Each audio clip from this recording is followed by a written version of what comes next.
கூடாது என்று கற்றுக் கொடுக்கிறார்கள். நண்பன் ரசூல் ஸல்லல்லாஹு அலைஹி வஸல்லம் எங்க வீட்டுக்கு நான் வருவதற்கு கூட வரமுறைகள் உண்டு.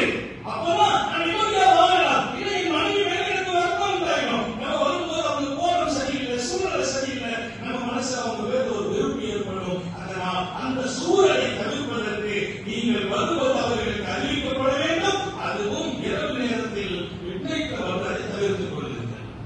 அதான் எல்லாரும் கவனிச்சுக்கலாம். நான் சொன்னது ராத்திரி 3 மணிக்கு வரவா இருக்கும், 4 மணி சொல்றேன், 3 மணிக்கு வந்துடுறேன், ஏற்கனவே ரெடியாகிறீங்க அப்படின்னா தகவலை சொல்லிட்டு அவரை உள்ள வர்றாரு. அந்த போன் பண்றதுக்கு முன்னால்தான் செய்தி சொல்லணும்னா லெட்டர் போட்டு எங்கேயும் லெட்டர் போட நம்ம நேற்று போறோம், நாளைக்கு வரோம், முந்தாள் வரும், அடுத்த நாள் வரும்.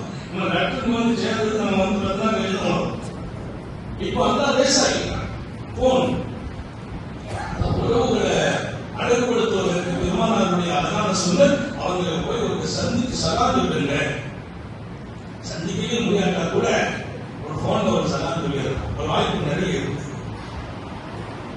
நீங்கள் அனுமதி இல்லாமல் உள்ளே வந்தீர்கள் என்றார். நான் அனுமதி கொடுக்கல. அமீருல் மோமினீன் மோனையும் கேட்டு ஸ்டாப் பார்க்க சொன்னாங்க. சரிப்பாகுது, அது ஒன்னு சரி செய்யணும். இப்போ நான் கேட்கிறேன், உன்னை மன்னிக்கிற மாதிரி என்ன வச்சிருக்கேன்? உன்னதான் மன்னிக்கணும். என்ன வச்சிருக்கேன்? இனி இந்த தவறை என் ஹயாத்தில் செய்ய மாட்டேன் என்று வாக்களிக்கிறேன். உன்னை நான் மன்னிக்க வைப்போம்.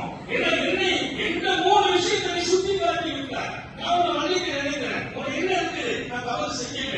இனி ஹயாத் வரைக்கும் நான் இந்த பாவத்தை மீள மாட்டேன் என்று சத்தியம் செய்கிறேன் என்றார். அதற்கு அமீர் மோமினீன் அவரை மன்னித்து விட்டு விடைபெற்றார்கள் என்ற ஒரு அழகான வரலாற்றை மூமின்கள் எப்படி நடக்க வேண்டும் என்ற வானம் எழுதுகிற மார்க்க பெருமக்கள் எழுதி காட்டுகிறார்.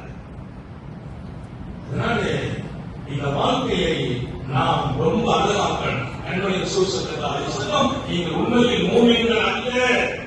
நான் யூமினுக்கும் உங்களில் ஒருவர் மூமினாக வேண்டுமா? எதுவரையிலும் அவர் மூமினாக முடியாது. ஈமான்ங்கிறது ஏதோ சொற்களை நம்புறது, மறுமையை நம்புறது, அல்லாஹ்வை நம்புறது, ரசூலை நம்புறது, அதோடு நின்று போகல. அதுக்கும் உங்களில் ஒருவர் விசுவாசி என்று சொல்ல வேண்டுமா? உண்மையான மூமின் என்ற இலக்கணம் உங்களுக்கு கொடுக்கப்பட வேண்டுமா? இந்த காரியத்தை நீங்க செய்கிற வரையில் அது கிடைக்காது. இதை செய்யுங்க. நான் என்ன செய்யணும் சொல்லலாம். உனக்கு எதெல்லாம் நீ பிரியப்படுவாயோ, நான் இப்படி இருக்கணும்னு நினைக்கிறேன், அந்த மாதிரி ஒரு சகோதரனுக்கு